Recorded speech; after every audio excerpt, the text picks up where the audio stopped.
Hi everyone, this is Natalie Wills on the third video of my breaking down of Paris the Memoir, which is here. And the reason that I'm breaking this book down is to discuss some of her testimony to the cult of the troubled teen industry. As I've discussed in my previous videos, many survivors of the troubled teen industry have come out to form survivor groups, which has resulted in many laws changing or many new laws coming out with the help of Paris Hilton and several other survivors who I am so grateful for. And today I am actually just going to go ahead and read chapter 6 or the beginning of it, because I find it very important to help those who aren't familiar with the troubled teen industry to understand that it was a cult, and this is a little bit around why it was a cult and the history of the cult of the troubled teen industry. And I think this is going to help a lot of sort of non-believers understand why this was a cult. And I'm just going to jump right into the chapter, so hope this is interesting for y'all, but it's going to start off a little slow, and then it's going to get into the good stuff. So, once upon a time in Palm Springs, a furniture salesman named Mel Wasserman was on his way to a local diner and saw some teenagers on a street corner, protesting whatever people were protesting in 1964. Oh, by the way, I do have a black eye because my daughter jumped on me this morning. Don't worry.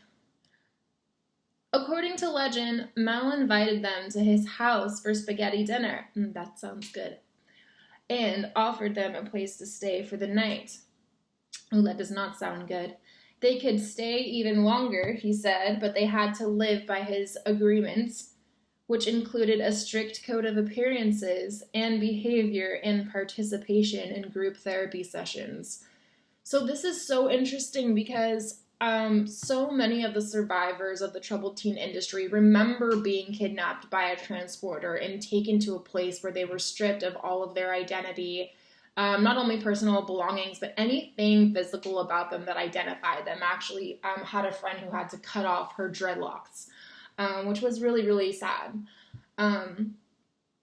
Continuing, Wasserman was a disciple of Charles E. Dederick, a founder of Synanon. So just to say, Synanon basically broke off. People from Synanon broke off and started new programs and things like that, which trickled all the way down into the entire troubled teen industry, which is so, so very interesting. Synanon was a violent cult that had been driven underground but never fully eradicated by the FBI. From 1958 until 1991, Dederick and his henchbitches, aka the Imperial Marines, lured young people into the cult, promising to cure them of drug addiction and homosexuality. There's definitely a lot of anti-homo sentiment in this cult model of the troubled teen industry, and I experienced it firsthand, and that's why I am such a rainbow lover, identifying as straight. Some people think that I'm not straight just because I am such a big supporter of all of the struggles that people on the spectrum go through, and I've seen it firsthand in the TTI cult. Continuing, his methods included verbal abuse, physical violence, forced abortions, seen that, and vasectomies and psychological torture. That was huge where I was sent and where many of us went.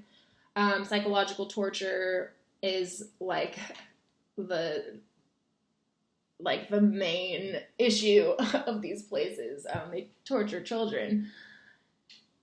The game was like a verbal fight club. It was called The Game. The trip was a marathon weekend of sleep deprivation, brainwashing, and physical challenges. Imagine being strapped to the bottom of a roller coaster for 72 hours. So yes, very, very similar. The children that were receiving punishment would be deprived of sleep by basically having a big light stuck in their face during bedtime, and it was very, very difficult to sleep. Of course, the brainwashing is something I won't jump into right now because it's really intense. But yes, definitely sleep deprivation. Physical challenges was a huge one. At the wilderness camps we went to, a lot of the kids that were there were not physically capable of carrying pounds and pounds of their life on their back and then walking 8 miles per day, and suffered a lot of trauma from that. Not to mention the deaths that were ignored. So anyways, continuing, Wasserman saw the opportunity to monetize all this and took it to the next level. He moved to a compound in the San Bernardino Mountains and recreated the cult environment, now calling it an emotional growth boarding school. Ding! This is where it all started, guys. This is really where this all started. I mean, parents, if you had known this and not listened to the marketing director for these schools who, really work through the medium of psychologists who are doing media partnerships, like, this would have been a different decision for these parents, I think. So, look at me predicting what's next in the book. Slick marketing targeted vulnerable parents who felt they lost control of their teenage children. He rebranded the game as Rap, and the trip became series of profits. That extra E makes it sound super legit.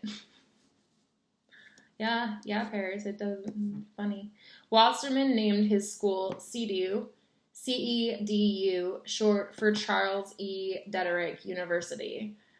But because of the lawsuits and bad press surrounding the cult, promotional materials claimed it meant see yourself as you are and do something about it. Oh my God. So I will say personally, I did not attend specifically a CEDU school, but sort of a knockoff of it. I know personally Paris went to several different schools. I personally was at 3 different schools. And I know she was at one of the CEDU schools. This business model was so successful, Wasserman and his disciples, plus a few more venture capitalists who saw the potential gold mine, opened sister schools in states where oversight laws were lame and authorities were willing to look the other way. Are you kidding me? I mean, I know this already, but aren't you shocked with me right now? They gained accreditation and developed lucrative partnerships with private insurers and state agencies so they could siphon money from Medicaid and the foster care system. I don't know how much of this I can read before I need to go and take a moment and cry in my room. Goodness gracious. Oh my God. In the 1990s, Maury Povich and Sally Jesse Raphael legitimized CEDU and made bank off wild teen episodes featuring kids, mostly pretty girls, sent off to boot camps and boarding schools for tough love. Later, Dr. Phil got on board. We did manage to shut Dr. Phil down, so that's pretty dope. Including video of the violent transport of a teenage boy who was dragged out of bed by dudes 3 times his size, the same way I was.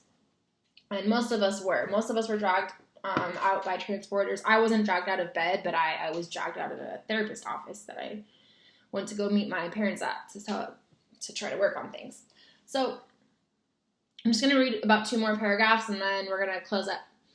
According to the Salt Lake Tribune, the state of Alaska spent more than $31 million in Medicaid funds to send 511 kids to facilities in Utah between 1999 and 2005, an average of $60K per child, and that's kids funded by the taxpayers of just one state. The millions of CDU raked in from insurance claims and private payers will never be known. I mean, this is just so sad, everybody. Working class parents mortgaged their homes, okay? And this is something that I can personally attest to, that, you know, I have a parent who lost a lot of money and left the country because of this situation, like very similar. Working class parents and mortgaged their homes and took second jobs to send their kids to CDU. Wealthy parents came in with deep pockets, so CDU aggressively courted them, especially celebrities. My parents were not alone. Michael Douglas, Clint Eastwood, Roseanne Barr, Barbara Walters, Montel Williams, Mary Osmond, the list goes on. CDU and other facilities like it were a trending solution for the upper class problem child. Programs expanded to take in young kids as young as 8 years old.